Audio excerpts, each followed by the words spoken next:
Selanjutnya kita akan menuju ke narasumber terakhir, yaitu ini dari salah satu spesialis anggota APMI, Pak.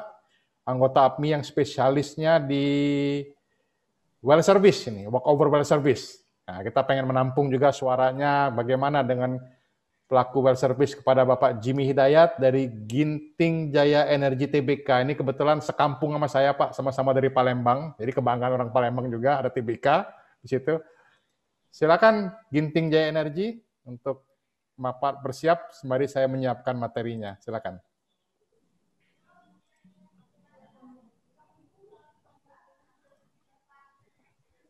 Oh, tunggu. Pak Jimmy udah di itu belum ya? Udah.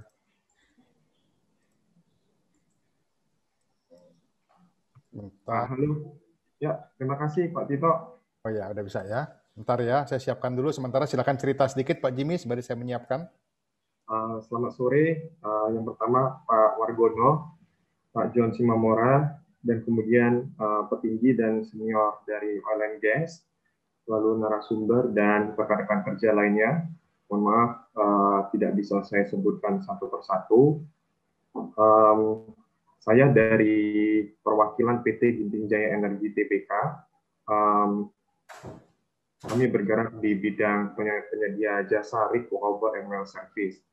Mungkin saya akan sedikit menampilkan paparan mengenai langkah-langkah dari PT Ginting Jaya Energi sendiri untuk menjunjung dari program pemerintah untuk meningkatkan produksi minyak 1 juta barel per day untuk di tahun 2030.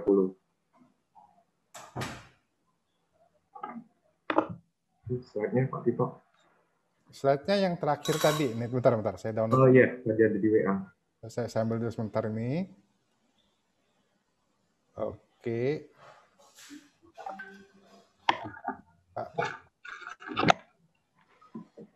Lagi dibuka ini. Saya share coba ya. Saya share.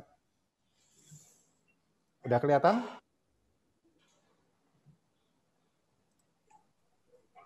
Ya, sudah kelihatan Pak Tito. Udah kelihatan. Saya enabling. Di slide kedua aja langsung Pak. Slideshow, saya perbesar dulu. Oke. Nih. Mungkin fakta terkait produksi minyak nasional saya akan menjelaskan sekilas. Untuk produksi minyak nasional sendiri itu adalah sebesar 706.000 barel per harinya. Untuk sedangkan kebutuhan minyak nasional sendiri itu adalah setara 1,8 juta barel per harinya. Nah, artinya Indonesia sendiri saat ini masih melakukan impor minyak dari luar.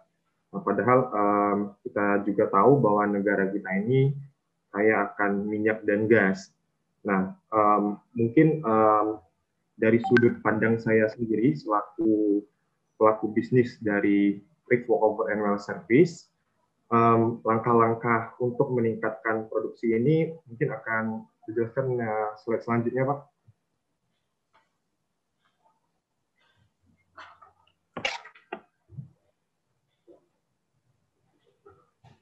Tentu saja untuk memanfaatkan sumber daya minyak dan gas yang ada saat ini harus diseimbangkan dengan pelaksanaan program kerja pengaktifasian sumur-sumur tua dan juga pengerjaan ulang terhadap sumur-sumur migas yang ada dengan walkover and well service, lalu program EOR dan juga drilling yang secara masif. Nah, mungkin masif yang dimaksud dalam kondisi saat ini sedikit akan ada pertimbangan khusus ya, terutama di tengah kondisi harga minyak dunia yang saat ini tidak stabil. Nah, namun menurut saya sendiri, next,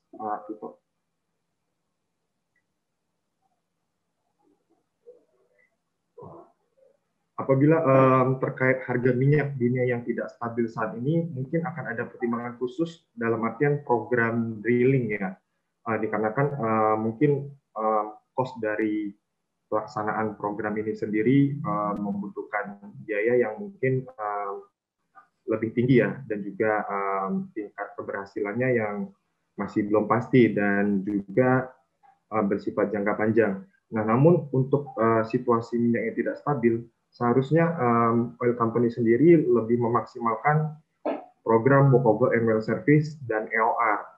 Karena untuk memaksimalkan sumur-sumur yang ada saat ini dan juga pengaktifan sumur-sumur tua.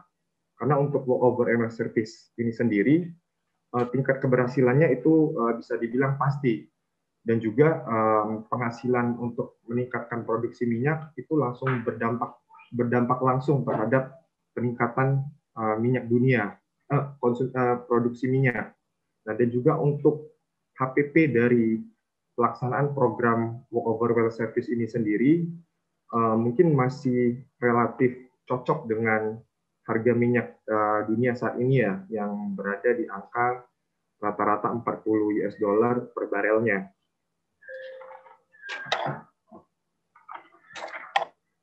Next.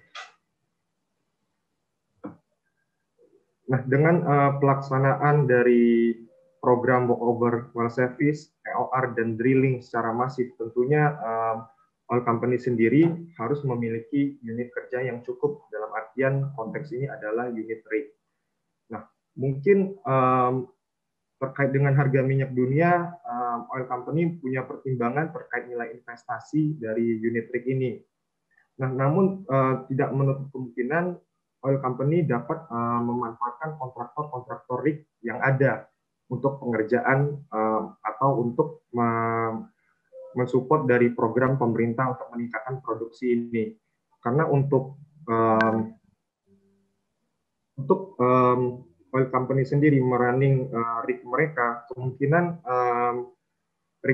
biaya yang ditimbulkan akan relatif cukup besar di kondisi saat ini, terutama apabila rig mereka tergolong tahun tua.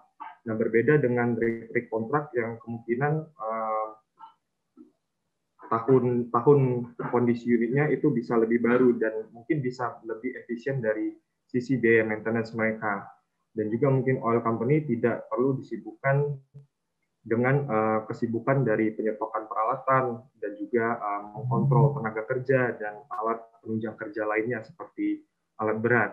Nah, karena untuk kontraktor sendiri, biasanya bentuk kontrak mereka itu sudah all in, include tenaga kerja, alat penunjang, peralatan, dan biaya-biaya sosial lainnya itu sudah include semua. Nah, apabila concern dari oil company sendiri terhadap HSE, mungkin salah satu contoh perusahaan kami sendiri yaitu PT Genting Jaya Energi sejauh ini telah mencapai jam kerja selamat itu 3.787.585 jam kerja selamat. Next slide, Pak Dito.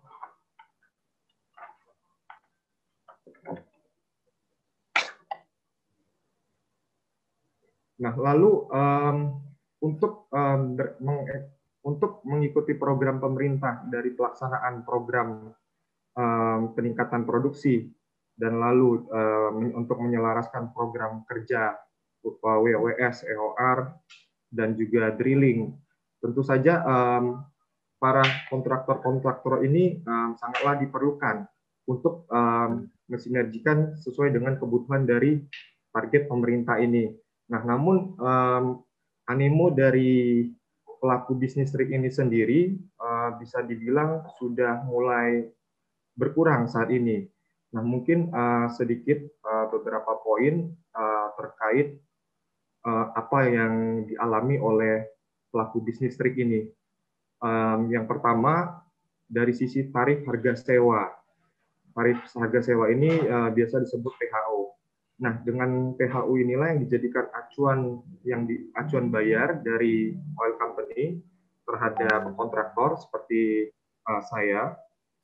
Nah, harga acuan ini sendiri sebelumnya telah ditetapkan oleh Asosiasi Pengeboran Minyak Migas Indonesia, yaitu APMI, itu berkisar di batas minimum sebesar 14 US dollar per horsepower, sampai dengan range batas maksimum 8 US dollar per horsepower.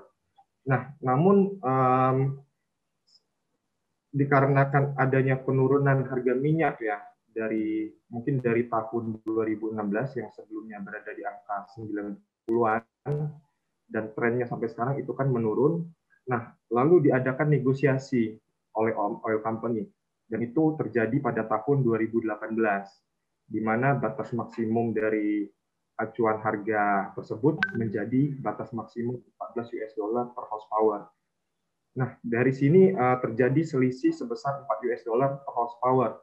Nah, mungkin tadinya saya berpikir akan ada penyesuaian harga nantinya ketika kondisi ekonomi telah membaik. Namun pemberlakuan tarif ini berjalan sampai dengan sekarang, mengacu ke batas maksimum 14 US dollar per horsepower.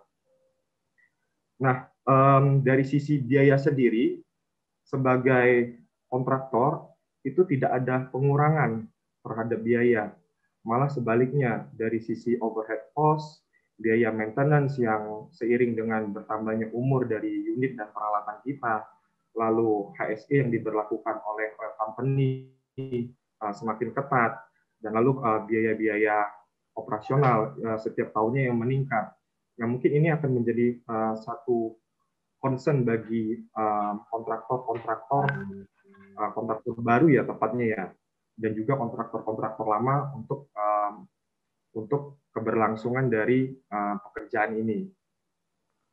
Next.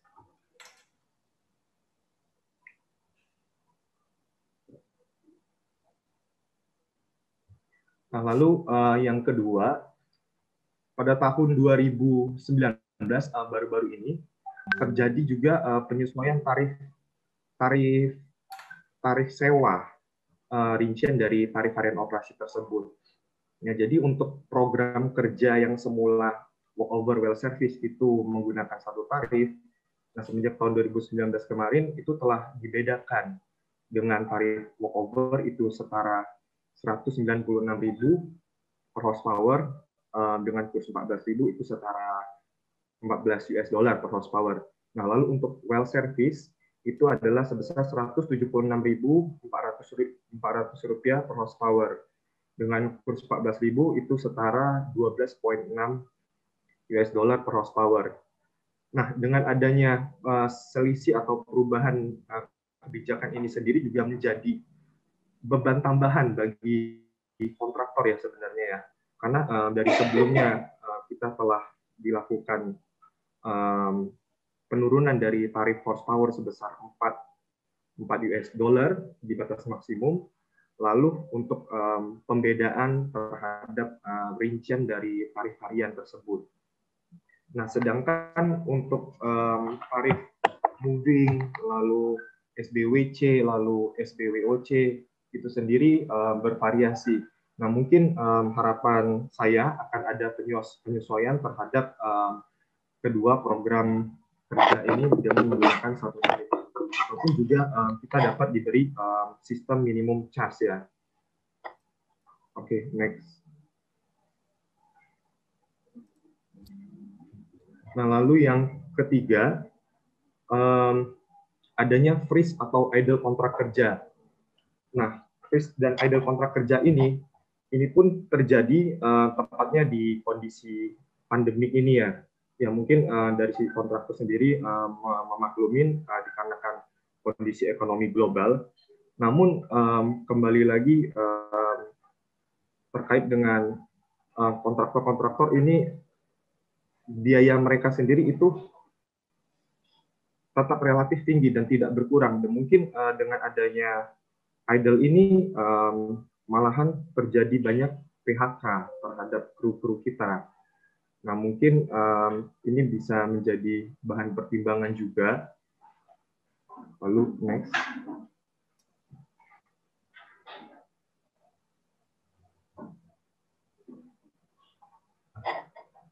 Yang ketiga terkait tingginya biaya sosial yang ditanggung oleh kontraktor. Ini adalah salah satu contoh biaya yang saya maksud tadi adalah biaya yang tidak ada penurunan, padahal harga minyak dunia turun, lalu ada penyesuaian nilai PHO, dan ini terkait biaya sosial ini tidak ada pengurangan sama sekali. Yang ada malah sebaliknya, adanya penambahan terkait biaya sosial ini. Nah, mungkin dari sisi oil company dapat memikirkan way out untuk biaya sosial ini ya, yang di tengah kontrak yang kami miliki saat ini terus-menerus harganya trennya menurun begitu. Next, Pak Dito.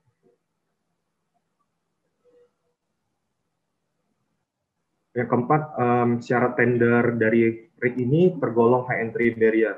Nah, dalam konteks ini, high entry barrier yaitu suatu perusahaan sendiri diharuskan memiliki minimum 7 tahun pengalaman kerja di bidang yang sama atau sejenis untuk mengikuti tender RIC ini. Nah, dalam artian apabila tarif atau